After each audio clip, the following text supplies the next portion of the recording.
우리와 같이 은혜를 나눠보자 합니다. 여러분 혹시 지금으로부터 약 7년 전 2012년 12월 21일이라는 날짜를 혹시 기억하고 있습니까? 아마 별 관심 없이 그날을 보낸 사람들이 대부분이었겠지만은 어떤 사람들에게는 그날은 아주 특별한 날로 보낸 사람이 있어요. 왜냐하면 그날은 고대 마야인들이 종말을 예언한 날이라고 알려졌기 때문에 그렇습니다. 지금으로부터 약 5천년 전인 주님이 오시기 전 3114년 8월 12일에 이 마야인의 달력에 보면은 2012년 12월 21일로 그 달력이 끝이 나 있었어요. 비록 지금으로부터 5천년 전에 만들어진 달력이지만은 그 달력이 관심을 끄는 이유는 이 마야인들은 엄청난 문명을 가졌다고 알려져 있기 때문에 그렇습니다. 과학과 학문이 발달했다고 하는 현대 과학이나 수학 또는 천문학의 수준을 뛰어넘을 정도로 그들의 문명이 발달했기 때문에 그랬어요. 그래서 그렇게 앞선 문명을 가진 이 마야인들이 만든 달력이 바로 2012년 12월 21일자로 끝났기 때문에 사람들은 그날이 지구의 종말일 것이다 이렇게 생각을 하면서 살았어요. 그런 사람들의 불안 때문에 멕시코에서는 고고학술대회를 열었고 거기에서 그 고고학자들은 세계적으로 관심을 끌고 있는 2012년 종말론은 새로운 주기 사이클의 시작과 끝에 대해 밝힌 마야 비문을 잘못 이해해서 생긴 것이다 이렇게 주장을 했고 영국의 노이터 통신인 인터넷판 뉴스를 통해서 마야인들은 결코 종말을 예견한 적이 없다 이렇게 보도하기도 했어요. 어찌 보면은 굉장히 황당한 그러한 이야기인데도 불구하고 전 세계의 많은 사람들이 2012년 12월 21일에 지구의 종말이 올까봐 두려워 떨었다는 것은 그만큼 사람들이 종말에 대한 두려움을 갖고 있다는 의미이기도 합니다. 지금까지 수없이 많은 영화들이 지구의 종말에 대한 주제로 만들어졌고 상영되어져 있음을 볼 수가 있어요. 그것 역시 우리 인간의 마음에 내재되어 있는 종말에 대한 불안감을 그대로 그려낸 결과물임에 틀림이 없습니다. 그리고 지금 종말에 대한 영화나 소설 등의 내용에서 어떻게 지구가 종말을 맞이할 것인가 하는 것에 대해서도 다양한 이야기가 소재로 등장하고 있음을 볼 수가 있어요. 자연재해로 인해서 지구의 종말이 온다고 설정하기도 하는 영화가 있었고 외계인의 침입으로 지구의 종말이 온다고 상상하는 그러한 영화도 있었어요. 어떤 영화에는 바이러스가 전 세계를 휩쓸어 종말이 온다고 상상하기도 하고 행성의 충돌로 인하여 지구가 종말을 맞을 것이라고 예견하기도 했던 사람이 있습니다. 사람들은 다양하게 지구의 종말에 대해서 예견하고 상상하고 있지만은 성경은 우리에게 아주 분명하게 가르쳐주고 있음을 볼 수가 있어요. 세상의 종말은 예수 그리스도의 재림을 통해서 종말이 온다고 말씀하고 있습니다. 그리고 그 종말이 언제일지는 아무도 알 수가 없다고 가르쳐주고 있어요. 그 종말을 무시하고 사는 것도 문제가 있지만은 그 종말에만 너무 매달리는 것도 바른 신앙생활을 할 수가 없는 거예요. 예수님께서는 우리가 열처녀의 비유라고 말하는 주님의 재림에 대한 말씀을 하시면서 결론을 이렇게 말씀하고 있습니다. 그러므로 깨어 있어라. 너희는 그날과 그때를 알지 못하느니라. 마태복음 25장 13절 말씀입니다. 사람들은 종말이 언제인지 예수님이 재림하신다면 그날이 언제일지에 대해서 관심을 다 가지고 있어요. 그런데 예수님께서는 그날과 그때를 우리가 알 수 없기 때문에 그것에 관심 가질 필요가 없다고 말씀하고 있습니다. 대신 우리는 늘 깨어 있어야만 해요. 종말 신앙을 가지면서 깨어 있어야만 해요.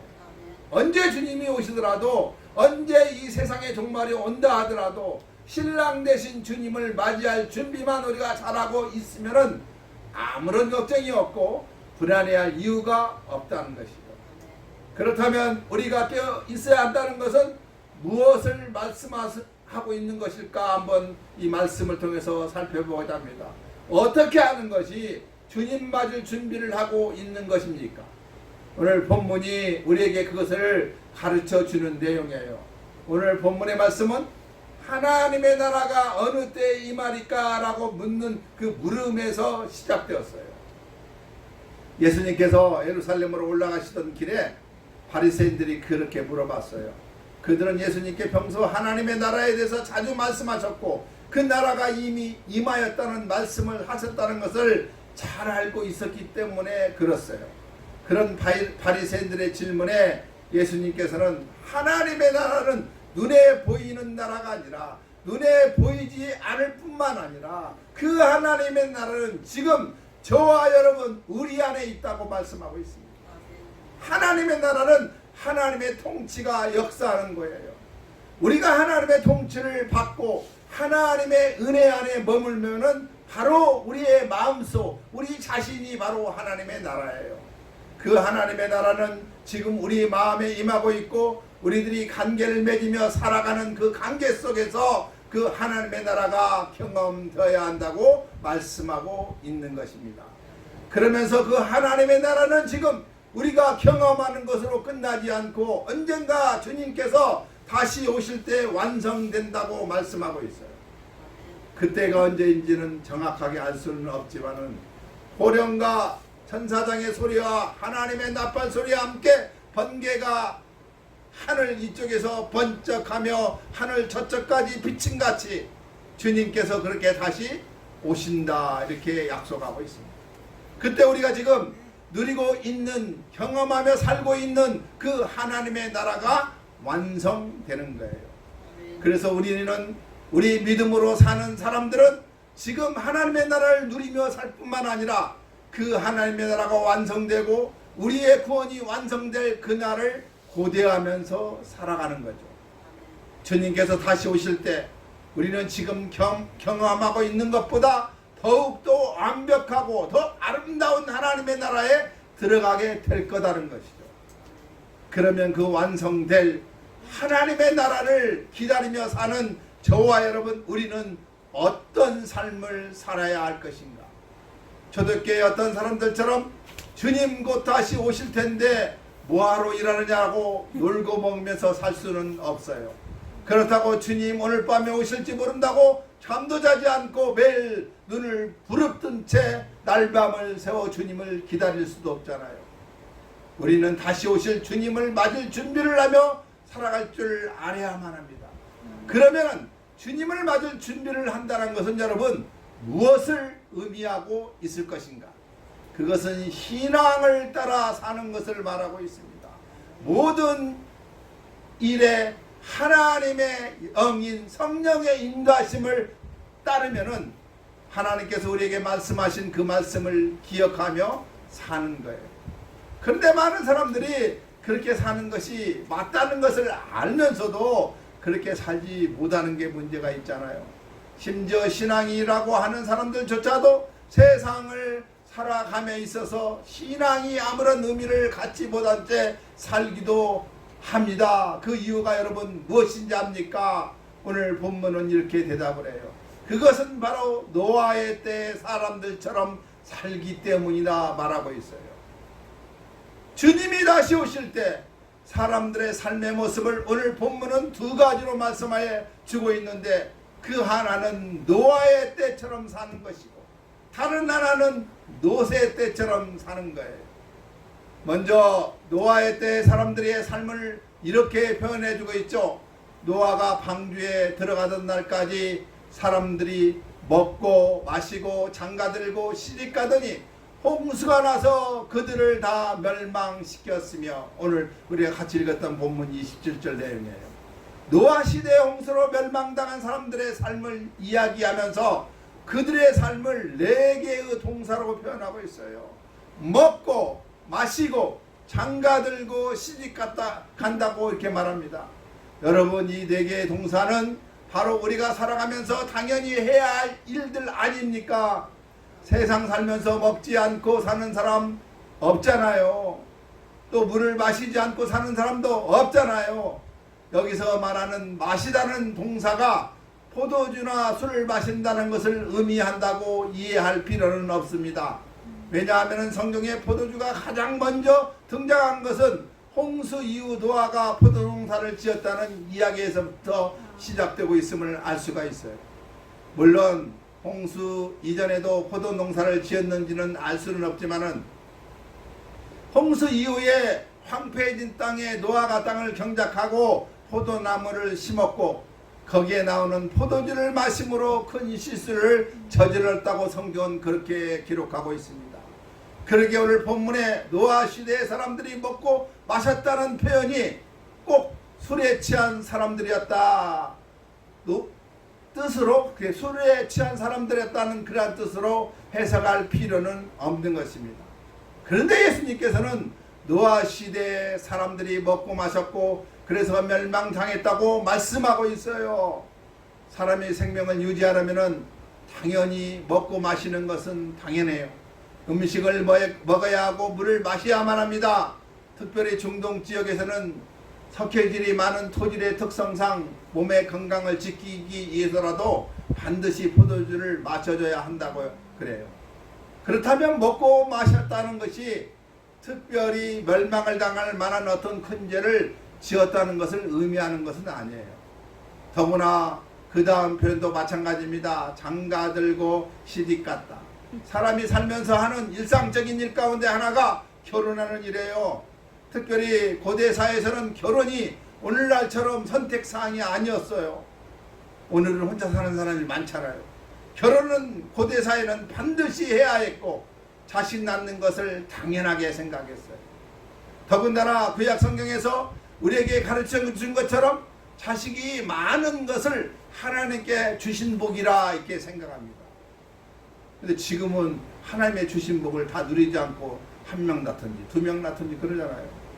그러기에 노아 시대에 사람들이 장가들고 시집갔다고 하는 것 역시 우리가 생각할 때 그것 때문에 멸망을 자처할 정도로 큰 죄가 될 수는 없어요. 그저 일상적인 삶일 뿐이에요. 그렇다면 여러분, 예수님께서는 노아 시대의 사람들이 멸망당한 이야기를 하시면서 먹고 마시고 장가들고 시집간다고 말씀하신 것일까요?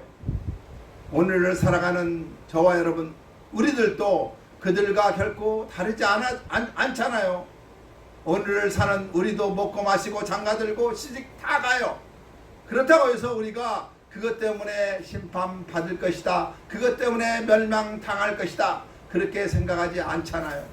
그건 너무나도 당연한 우리들의 일상이기 때문에 그렇습니다. 누구나 그렇게 살고 있고 어느 누구도 그것을 죄라고 생각하지 않아요. 그런데 예수님께서는 노아 때 사람들이 그렇게 살다가 멸망당했다고 말씀하고 있어요. 왜 그럴까요? 노아 시대 사람들의 문제는 먹고 마시고 장가들고 시집가고 하는 것 외에는 다른 것에 관심이 없는 삶을 살았기 때문에 그래요. 여러분, 사람이 먹고 마시고 장가들고 시집가는 것 외에 다른 것에 관심이 없다는 것은 곧 짐승이나 다름없는 삶을 살았다 이 뜻입니다.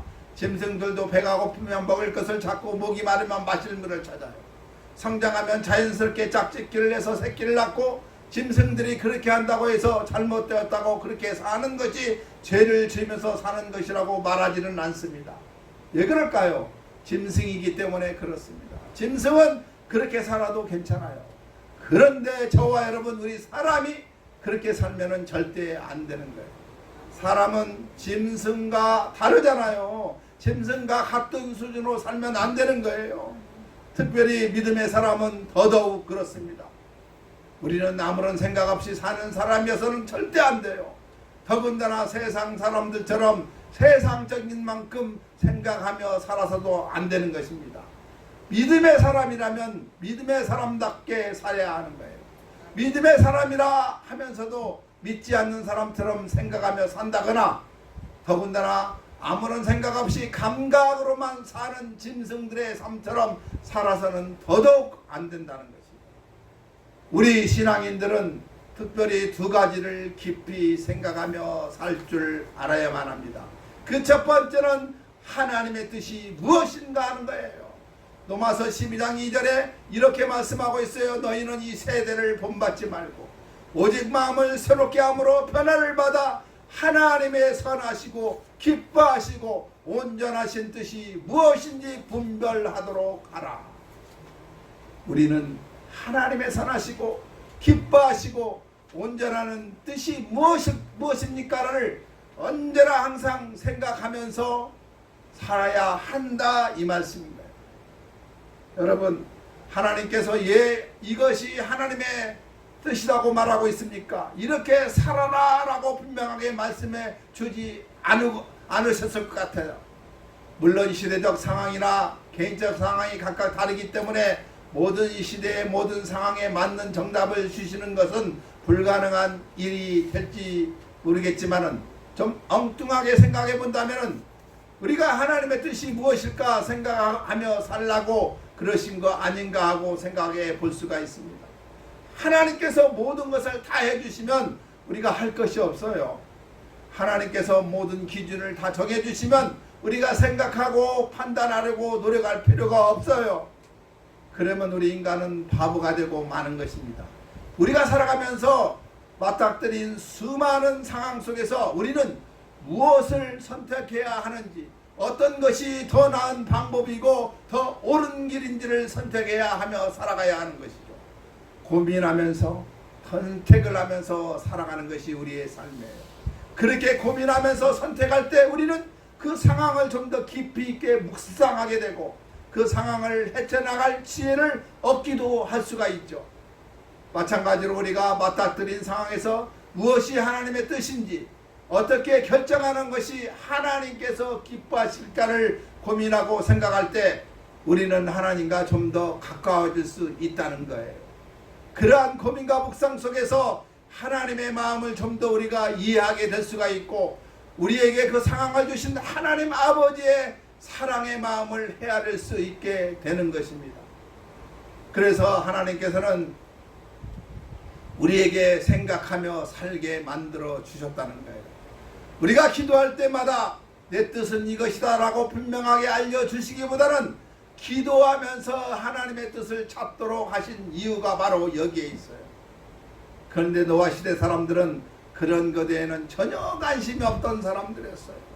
분명 하나님께서는 노아를 통해서 이 땅을 홍수로 심판하실 것이라는 사실을 미리 알려주셨어요. 그리고 노아에게 방주를 준비하도록 말씀해 주셨어요.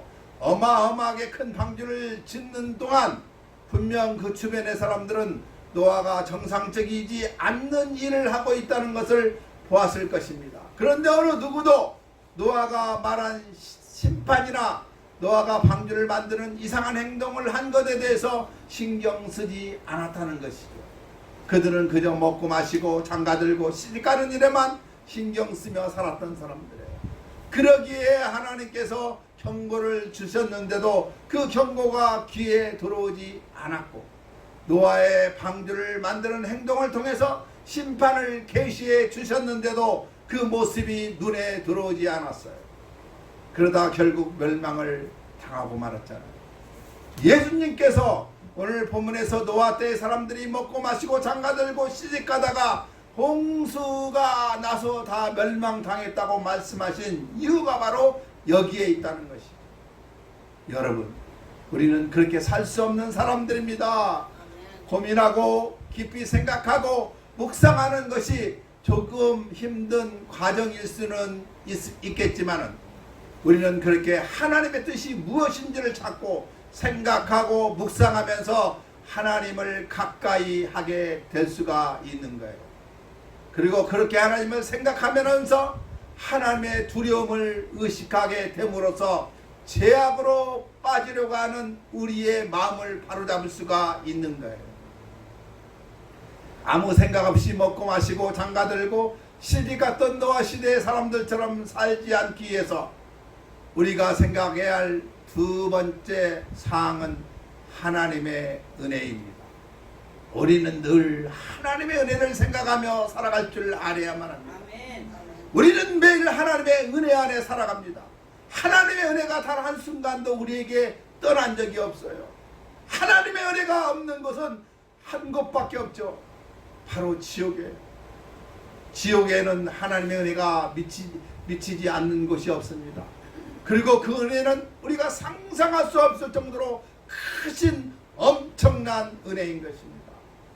우리의 삶 모든 것에 하나님의 은혜가 미치지 않는 것이 없고 우리의 삶에 하나님의 은혜가 멈춘 적도 결코 없어요. 예수님께서 말씀하신 것처럼 악인이나 선인을 막론하고 해를 비춰주시는 분도 하나님이세요. 의로운 자나 불의한 자를 가리지 않고 비를 내려주신 분도 우리 하나님이라고 마태복음 5장 45절에 말씀하고 있어요.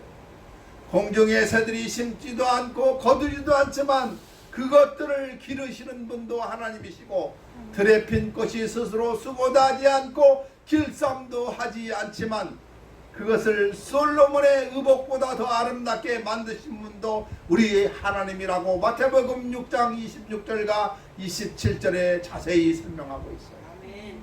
그러한 하나님의 은혜가 없었다면 우리는 오늘을 살아갈 수가 없고 생존 자체가 불가능할 수밖에 없었을 거예요. 어디 그것뿐입니까? 우리는 예수 그리스도 십자가 은혜로 구원받은 그러한 사람들이 저와 여러분이에요. 하나님께서 우리를 너무너무 사랑하셔서 하나님의 독생자를 이 땅에 보내주셨고 독생자이신 예수님께서 우리의 죄를 대신 짊어주시고 십자가에 우리를 대신하여 죽어주셨기 때문에 그렇습니다. 그 십자가의 은혜 때문에 우리가 구원을 받았고 그 십자가 은혜 때문에 우리가 하나님의 자녀가 될 수 있었던 거예요. 우리를 향한 그 크신 하나님의 사랑은 우리가 이 설교부의 부를 찬송가 304장에서 노래한 것처럼 하늘을 두루마기 삼고 바다를 먹물 삼아도 다 기록할 수 없는 사랑이고 은혜임을 말하고 있습니다. 아멘. 그러니 그 은혜를 우리가 한순간들 어찌 잊을 수 있겠어요. 우리는 늘 그 은혜를 기억하고 감사하며 살아갈 줄 알아야만 합니다. 그리고 그 은혜를 기억할수록 하나님의 사랑과 은혜는 우리의 삶에 더욱더 풍성해질 수 있다는 사실이에요. 하나님의 사랑을 잊고 사니까 하나님의 사랑이 내게서 느껴지지 않는 거예요. 하나님의 은혜를 잊고 사니까 내 삶에 가득한 하나님의 은혜가 느껴지지 않고 마치 메마른 강야를 사는 것처럼 우리의 삶이 척박해질 수밖에 없는 거예요. 여러분, 우리는 하나님의 은혜를 절대 잊어서는 안 됩니다. 노아 시대의 사람들은 그런 하나님의 은혜를 생각하지 않았어요. 제약이 가득해도 참아주신 하나님의 그 사랑, 노아를 통해서 경고해 주시고 심판을 준비하도록 깨우쳐 주신 은혜를 생각하지 않았음을 알 수가 있어요. 그래서 그들은 자기들의 본성에 따라 살았던 것이죠. 먹고 마시고 장가들고 시집가고 그랬어요. 그것이 멸망으로 가는 길인 줄을 모르고 말입니다. 여러분, 우리는 그렇게 살아서는 절대로 안 돼요. 그렇게 살 수 없는 사람들이 저와 여러분이에요. 우리는 늘 하나님의 뜻이 무엇인지 깊이 생각하며 살아갈 줄 알아야만 합니다. 하나님의 뜻을 찾으려고 노력하고 기도하며 묵상할수록 우리의 신앙은 더욱더 성숙해질 수밖에 없어요. 직장에서 일을 하다가도 지금 여기에 임하신 하나님의 은혜를 기억하며 지금 여기에 내가 하나님의 뜻을 이룰 수 있는 것이 무엇인가를 생각할 줄 알아야만 합니다.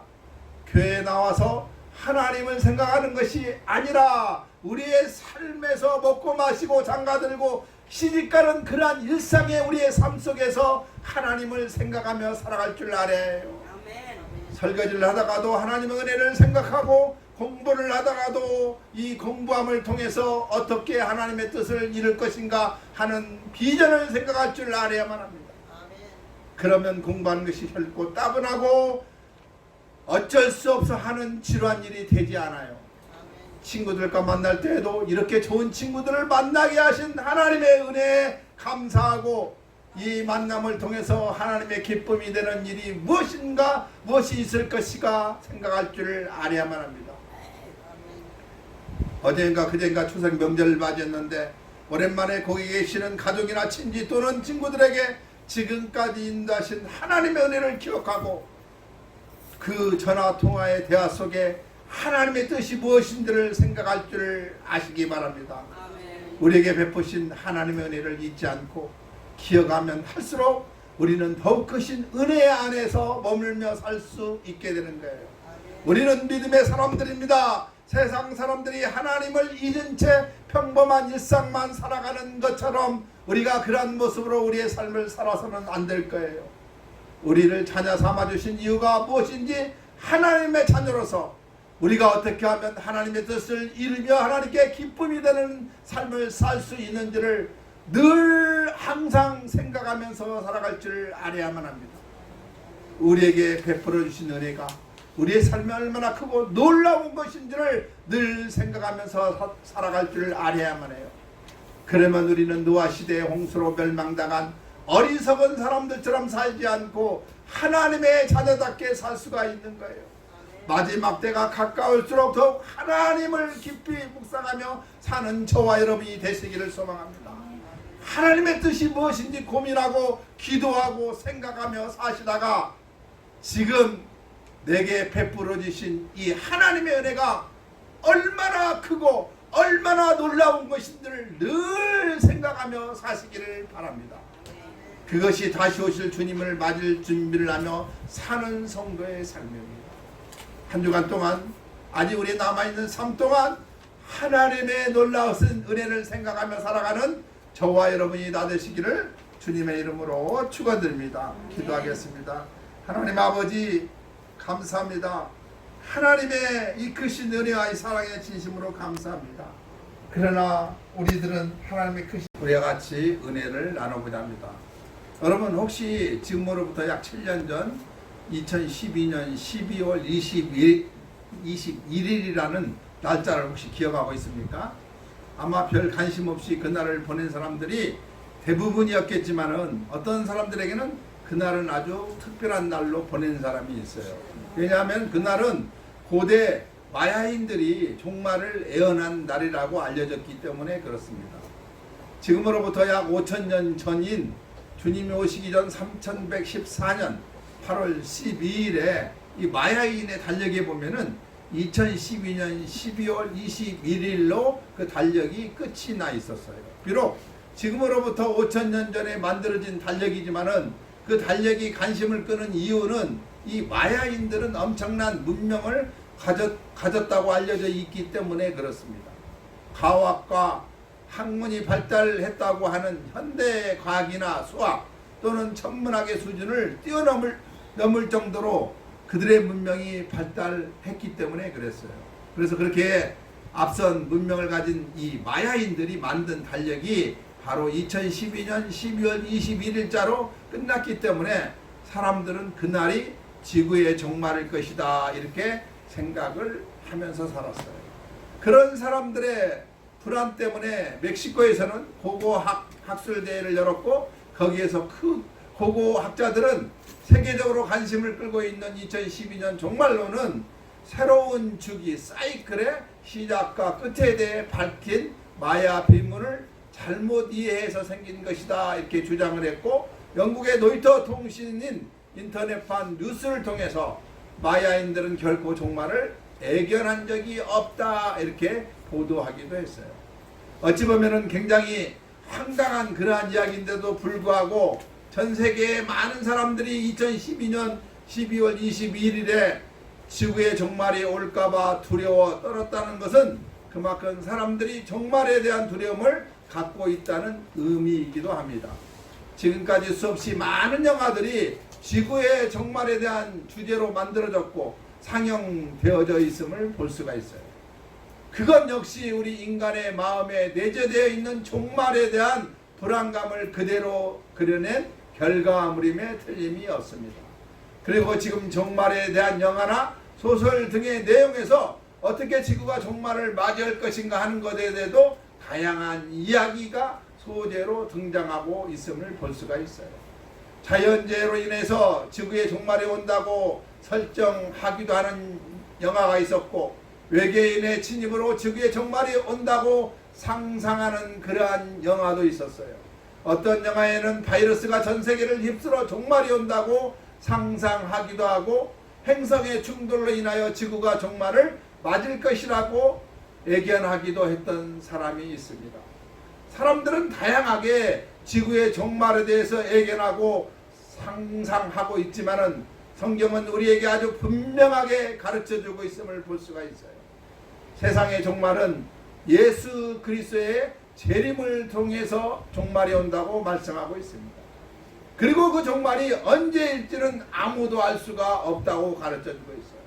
그 종말을 무시하고 사는 것도 문제가 있지만은 그 종말에만 너무 매달리는 것도 바른 신앙생활을 할 수가 없는 거예요. 예수님께서는 우리가 열처녀의 비유라고 말하는 주님의 재림에 대한 말씀을 하시면서 결론을 이렇게 말씀하고 있습니다. 그러므로 깨어 있어라. 너희는 그날과 그때를 알지 못하느니라. 마태복음 25장 13절 말씀입니다. 사람들은 종말이 언제인지 예수님이 재림하신다면 그날이 언제일지에 대해서 관심을 다 가지고 있어요. 그런데 예수님께서는 그날과 그때를 우리가 알 수 없기 때문에 그것에 관심 가질 필요가 없다고 말씀하고 있습니다.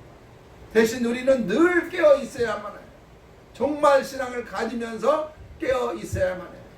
언제 주님이 오시더라도, 언제 이 세상의 종말이 온다 하더라도 신랑 되신 주님을 맞이할 준비만 우리가 잘하고 있으면은 아무런 걱정이 없고 불안해할 이유가 없다는 것이죠. 그렇다면 우리가 깨어 있어야 한다는 것은 무엇을 말씀하고 있는 것일까 한번 이 말씀을 통해서 살펴보고자 합니다.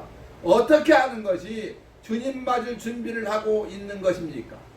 오늘 본문이 우리에게 그것을 가르쳐 주는 내용이에요. 오늘 본문의 말씀은 하나님의 나라가 어느 때에 임하리까? 라고 묻는 그 물음에서 시작되었어요. 예수님께서 예루살렘으로 올라가시던 길에 바리새인들이 그렇게 물어봤어요. 그들은 예수님께 평소 하나님의 나라에 대해서 자주 말씀하셨고 그 나라가 이미 임하였다는 말씀을 하셨다는 것을 잘 알고 있었기 때문에 그랬어요. 그런 바리새인들의 질문에 예수님께서는 하나님의 나라는 눈에 보이는 나라가 아니라 눈에 보이지 않을 뿐만 아니라 그 하나님의 나라는 지금 저와 여러분 우리 안에 있다고 말씀하고 있습니다. 하나님의 나라는 하나님의 통치가 역사하는 거예요. 우리가 하나님의 통치를 받고 하나님의 은혜 안에 머물면은 바로 우리의 마음속, 우리 자신이 바로 하나님의 나라예요. 그 하나님의 나라는 지금 우리 마음에 임하고 있고 우리들이 관계를 맺으며 살아가는 그 관계 속에서 그 하나님의 나라가 경험되어야 한다고 말씀하고 있는 것입니다. 그러면서 그 하나님의 나라는 지금 우리가 경험하는 것으로 끝나지 않고 언젠가 주님께서 다시 오실 때 완성된다고 말씀하고 있어요. 그때가 언제인지는 정확하게 알 수는 없지만은 호령과 천사장의 소리와 하나님의 나팔 소리와 함께 번개가 하늘 이쪽에서 번쩍하며 하늘 저쪽까지 비침같이 주님께서 그렇게 다시 오신다 이렇게 약속하고 있습니다. 그때 우리가 지금 누리고 있는 경험하며 살고 있는 그 하나님의 나라가 완성되는 거예요. 그래서 우리 믿음으로 사는 사람들은 지금 하나님의 나라를 누리며 살 뿐만 아니라 그 하나님의 나라가 완성되고 우리의 구원이 완성될 그날을 고대하면서 살아가는 거죠. 주님께서 다시 오실 때 우리는 지금 경험하고 있는 것보다 더욱더 완벽하고 더 아름다운 하나님의 나라에 들어가게 될 거다는 것이죠. 그러면 그 완성될 하나님의 나라를 기다리며 사는 저와 여러분 우리는 어떤 삶을 살아야 할 것인가? 초대교회 어떤 사람들처럼 주님 곧 다시 오실 텐데 뭐하러 일하느냐고 놀고 먹으면서 살 수는 없어요. 그렇다고 주님 오늘 밤에 오실지 모른다고 잠도 자지 않고 매일 눈을 부릅뜬 채 날밤을 새워 주님을 기다릴 수도 없잖아요. 우리는 다시 오실 주님을 맞을 준비를 하며 살아갈 줄 알아야만 합니다. 그러면 주님을 맞을 준비를 한다는 것은 여러분 무엇을 의미하고 있을 것인가? 그것은 신앙을 따라 사는 것을 말하고 있습니다. 모든 일에 하나님의 영인 성령의 인도하심을 따르면은 하나님께서 우리에게 말씀하신 그 말씀을 기억하며 사는 거예요. 그런데 많은 사람들이 그렇게 사는 것이 맞다는 것을 알면서도 그렇게 살지 못하는 게 문제가 있잖아요. 심지어 신앙이라고 하는 사람들조차도 세상을 살아감에 있어서 신앙이 아무런 의미를 갖지 못한 채 살기도 합니다. 그 이유가 여러분 무엇인지 압니까? 오늘 본문은 이렇게 대답을 해요. 그것은 바로 노아의 때 사람들처럼 살기 때문이다 말하고 있어요. 주님이 다시 오실 때 사람들의 삶의 모습을 오늘 본문은 두 가지로 말씀하여 주고 있는데, 그 하나는 노아의 때처럼 사는 것이고 다른 하나는 노새 때처럼 사는 거예요. 먼저 노아의 때 사람들의 삶을 이렇게 표현해 주고 있죠. 노아가 방주에 들어가던 날까지 사람들이 먹고 마시고 장가들고 시집가더니 홍수가 나서 그들을 다 멸망시켰으며, 오늘 우리가 같이 읽었던 본문 27절 내용이에요. 노아 시대의 홍수로 멸망당한 사람들의 삶을 이야기하면서 그들의 삶을 4개의 동사로 표현하고 있어요. 먹고 마시고 장가들고 시집간다고 이렇게 말합니다. 여러분, 이 4개의 동사는 바로 우리가 살아가면서 당연히 해야 할 일들 아닙니까? 세상 살면서 먹지 않고 사는 사람 없잖아요. 또 물을 마시지 않고 사는 사람도 없잖아요. 여기서 말하는 마시다는 동사가 포도주나 술을 마신다는 것을 의미한다고 이해할 필요는 없습니다. 왜냐하면 성경에 포도주가 가장 먼저 등장한 것은 홍수 이후 노아가 포도농사를 지었다는 이야기에서부터 시작되고 있음을 알 수가 있어요. 물론 홍수 이전에도 포도농사를 지었는지는 알 수는 없지만은 홍수 이후에 황폐해진 땅에 노아가 땅을 경작하고 포도나무를 심었고 거기에 나오는 포도주를 마심으로 큰 실수를 저질렀다고 성경은 그렇게 기록하고 있습니다. 그러게 오늘 본문에 노아 시대의 사람들이 먹고 마셨다는 표현이 꼭 술에 취한 사람들이었다 뜻으로, 술에 취한 사람들이었다는 그러한 뜻으로 해석할 필요는 없는 것입니다. 그런데 예수님께서는 노아 시대의 사람들이 먹고 마셨고 그래서 멸망당했다고 말씀하고 있어요. 사람의 생명을 유지하려면 당연히 먹고 마시는 것은 당연해요. 음식을 먹어야 하고 물을 마셔야만 합니다. 특별히 중동 지역에서는 석회질이 많은 토질의 특성상 몸의 건강을 지키기 위해서라도 반드시 포도주를 마셔줘야 한다고 그래요. 그렇다면 먹고 마셨다는 것이 특별히 멸망을 당할 만한 어떤 큰 죄를 지었다는 것을 의미하는 것은 아니에요. 더구나 그 다음 표현도 마찬가지입니다. 장가들고 시집갔다. 사람이 살면서 하는 일상적인 일 가운데 하나가 결혼하는 일이에요. 특별히 고대 사회에서는 결혼이 오늘날처럼 선택사항이 아니었어요. 오늘은 혼자 사는 사람이 많잖아요. 결혼은 고대 사회는 반드시 해야 했고 자식 낳는 것을 당연하게 생각했어요. 더군다나 구약 성경에서 우리에게 가르쳐 준 것처럼 자식이 많은 것을 하나님께 주신 복이라 이렇게 생각합니다. 근데 지금은 하나님의 주신 복을 다 누리지 않고 1명 낳든지 2명 낳든지 그러잖아요. 그러기에 노아 시대에 사람들이 장가들고 시집갔다고 하는 것 역시 우리가 생각할 때 그것 때문에 멸망을 자처할 정도로 큰 죄가 될 수는 없어요. 그저 일상적인 삶일 뿐이에요. 그렇다면 여러분, 예수님께서는 노아 시대의 사람들이 멸망당한 이야기를 하시면서 먹고 마시고 장가들고 시집간다고 말씀하신 것일까요? 오늘을 살아가는 저와 여러분, 우리들도 그들과 결코 다르지 않잖아요. 오늘을 사는 우리도 먹고 마시고 장가들고 시집 다 가요. 그렇다고 해서 우리가 그것 때문에 심판받을 것이다, 그것 때문에 멸망당할 것이다, 그렇게 생각하지 않잖아요. 그건 너무나도 당연한 우리들의 일상이기 때문에 그렇습니다. 누구나 그렇게 살고 있고 어느 누구도 그것을 죄라고 생각하지 않아요. 그런데 예수님께서는 노아 때 사람들이 그렇게 살다가 멸망당했다고 말씀하고 있어요. 왜 그럴까요? 노아 시대 사람들의 문제는 먹고 마시고 장가들고 시집가고 하는 것 외에는 다른 것에 관심이 없는 삶을 살았기 때문에 그래요. 여러분, 사람이 먹고 마시고 장가들고 시집가는 것 외에 다른 것에 관심이 없다는 것은 곧 짐승이나 다름없는 삶을 살았다 이 뜻입니다. 짐승들도 배가 고프면 먹을 것을 찾고 목이 마르면 마실 물을 찾아요. 성장하면 자연스럽게 짝짓기를 해서 새끼를 낳고, 짐승들이 그렇게 한다고 해서 잘못되었다고 그렇게 사는 것이 죄를 지으면서 사는 것이라고 말하지는 않습니다. 왜 그럴까요? 짐승이기 때문에 그렇습니다. 짐승은 그렇게 살아도 괜찮아요. 그런데 저와 여러분, 우리 사람이 그렇게 살면은 절대 안 되는 거예요. 사람은 짐승과 다르잖아요. 짐승과 같은 수준으로 살면 안 되는 거예요. 특별히 믿음의 사람은 더더욱 그렇습니다. 우리는 아무런 생각 없이 사는 사람이어서는 절대 안 돼요. 더군다나 세상 사람들처럼 세상적인 만큼 생각하며 살아서도 안 되는 것입니다. 믿음의 사람이라면 믿음의 사람답게 살아야 하는 거예요. 믿음의 사람이라 하면서도 믿지 않는 사람처럼 생각하며 산다거나, 더군다나 아무런 생각 없이 감각으로만 사는 짐승들의 삶처럼 살아서는 더더욱 안 된다는 것입니다. 우리 신앙인들은 특별히 두 가지를 깊이 생각하며 살 줄 알아야만 합니다. 그 첫 번째는 하나님의 뜻이 무엇인가 하는 거예요.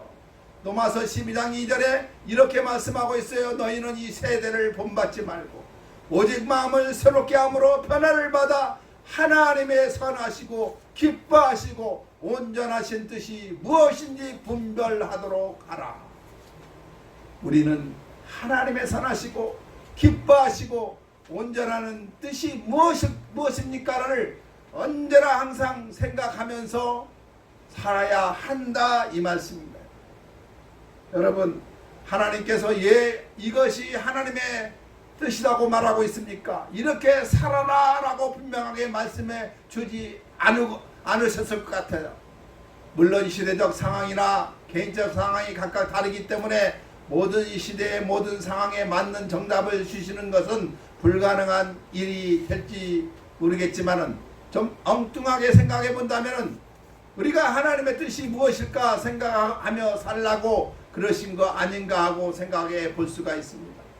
하나님께서 모든 것을 다 해주시면 우리가 할 것이 없어요.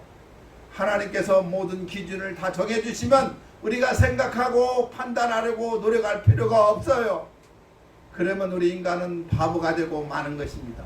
우리가 살아가면서 맞닥뜨린 수많은 상황 속에서 우리는 무엇을 선택해야 하는지, 어떤 것이 더 나은 방법이고 더 옳은 길인지를 선택해야 하며 살아가야 하는 것이죠. 고민하면서 선택을 하면서 살아가는 것이 우리의 삶이에요. 그렇게 고민하면서 선택할 때 우리는 그 상황을 좀 더 깊이 있게 묵상하게 되고 그 상황을 헤쳐나갈 지혜를 얻기도 할 수가 있죠. 마찬가지로 우리가 맞닥뜨린 상황에서 무엇이 하나님의 뜻인지, 어떻게 결정하는 것이 하나님께서 기뻐하실까를 고민하고 생각할 때 우리는 하나님과 좀 더 가까워질 수 있다는 거예요. 그러한 고민과 묵상 속에서 하나님의 마음을 좀 더 우리가 이해하게 될 수가 있고, 우리에게 그 상황을 주신 하나님 아버지의 사랑의 마음을 헤아릴 수 있게 되는 것입니다. 그래서 하나님께서는 우리에게 생각하며 살게 만들어 주셨다는 거예요. 우리가 기도할 때마다 내 뜻은 이것이다 라고 분명하게 알려주시기보다는 기도하면서 하나님의 뜻을 찾도록 하신 이유가 바로 여기에 있어요. 그런데 노아 시대 사람들은 그런 것에는 전혀 관심이 없던 사람들이었어요. 분명 하나님께서는 노아를 통해서 이 땅을 홍수로 심판하실 것이라는 사실을 미리 알려주셨어요. 그리고 노아에게 방주를 준비하도록 말씀해 주셨어요. 어마어마하게 큰 방주를 짓는 동안 분명 그 주변의 사람들은 노아가 정상적이지 않는 일을 하고 있다는 것을 보았을 것입니다. 그런데 어느 누구도 노아가 말한 심판이나 노아가 방주를 만드는 이상한 행동을 한 것에 대해서 신경 쓰지 않았다는 것이죠. 그들은 그저 먹고 마시고 장가들고 시집가는 일에만 신경 쓰며 살았던 사람들이에요. 그러기에 하나님께서 경고를 주셨는데도 그 경고가 귀에 들어오지 않았고 노아의 방주를 만드는 행동을 통해서 심판을 계시해 주셨는데도 그 모습이 눈에 들어오지 않았어요. 그러다 결국 멸망을 당하고 말았잖아요. 예수님께서 오늘 본문에서 노아 때의 사람들이 먹고 마시고 장가들고 시집가다가 홍수가 나서 다 멸망당했다고 말씀하신 이유가 바로 여기에 있다는 것이에요. 여러분, 우리는 그렇게 살 수 없는 사람들입니다. 고민하고 깊이 생각하고 묵상하는 것이 조금 힘든 과정일 수는 있겠지만 우리는 그렇게 하나님의 뜻이 무엇인지를 찾고 생각하고 묵상하면서 하나님을 가까이 하게 될 수가 있는 거예요. 그리고 그렇게 하나님을 생각하면서 하나님의 두려움을 의식하게 됨으로써 죄악으로 빠지려고 하는 우리의 마음을 바로잡을 수가 있는 거예요. 아무 생각 없이 먹고 마시고 장가들고 시집갔던 노아 시대의 사람들처럼 살지 않기 위해서 우리가 생각해야 할 두 번째 사항은 하나님의 은혜입니다. 우리는 늘 하나님의 은혜를 생각하며 살아갈 줄 알아야만 합니다. 우리는 매일 하나님의 은혜 안에 살아갑니다. 하나님의 은혜가 단 한순간도 우리에게 떠난 적이 없어요. 하나님의 은혜가 없는 곳은 한 곳밖에 없죠. 바로 지옥이에요. 지옥에는 하나님의 은혜가 미치지 않는 곳이 없습니다. 그리고 그 은혜는 우리가 상상할 수 없을 정도로 크신 엄청난 은혜인 것입니다. 우리의 삶 모든 곳에 하나님의 은혜가 미치지 않는 것이 없고 우리의 삶에 하나님의 은혜가 멈춘 적도 결코 없어요. 예수님께서 말씀하신 것처럼 악인이나 선인을 막론하고 해를 비춰주시는 분도 하나님이세요. 의로운 자나 불의한 자를 가리지 않고 비를 내려주신 분도 우리 하나님이라고 마태복음 5장 45절에 말씀하고 있어요. 공중의 새들이 심지도 않고 거두지도 않지만 그것들을 기르시는 분도 하나님이시고 들에 핀 꽃이 스스로 수고도 하지 않고 길쌈도 하지 않지만 그것을 솔로몬의 의복보다 더 아름답게 만드신 분도 우리 하나님이라고 마태복음 6장 26절과 27절에 자세히 설명하고 있어요. 그러한 하나님의 은혜가 없었다면 우리는 오늘을 살아갈 수가 없고 생존 자체가 불가능할 수밖에 없었을 거예요. 어디 그것뿐입니까? 우리는 예수 그리스도 십자가 은혜로 구원받은 그러한 사람들이 저와 여러분이에요. 하나님께서 우리를 너무너무 사랑하셔서 하나님의 독생자를 이 땅에 보내주셨고 독생자이신 예수님께서 우리의 죄를 대신 짊어주시고 십자가에 우리를 대신하여 죽어주셨기 때문에 그렇습니다. 그 십자가의 은혜 때문에 우리가 구원을 받았고 그 십자가 은혜 때문에 우리가 하나님의 자녀가 될 수 있었던 거예요. 우리를 향한 그 크신 하나님의 사랑은 우리가 이 설교 후에 부를 찬송가 304장에서 노래한 것처럼 하늘을 두루마기 삼고 바다를 먹물 삼아도 다 기록할 수 없는 사랑이고 은혜임을 말하고 있습니다. 아멘. 그러니 그 은혜를 우리가 한순간들 어찌 잊을 수 있겠어요. 우리는 늘 그 은혜를 기억하고 감사하며 살아갈 줄 알아야만 합니다. 아멘. 그리고 그 은혜를 기억할수록 하나님의 사랑과 은혜는 우리의 삶에 더욱더 풍성해질 수 있다는 사실이에요. 하나님의 사랑을 잊고 사니까 하나님의 사랑이 내게서 느껴지지 않는 거예요. 하나님의 은혜를 잊고 사니까 내 삶에 가득한 하나님의 은혜가 느껴지지 않고 마치 메마른 강야를 사는 것처럼 우리의 삶이 척박해질 수밖에 없는 거예요. 여러분, 우리는 하나님의 은혜를 절대 잊어서는 안 됩니다. 노아 시대의 사람들은 그런 하나님의 은혜를 생각하지 않았어요. 제약이 가득해도 참아주신 하나님의 그 사랑, 노아를 통해서 경고해 주시고 심판을 준비하도록 깨우쳐 주신 은혜를 생각하지 않았음을 알 수가 있어요. 그래서 그들은 자기들의 본성에 따라 살았던 것이죠.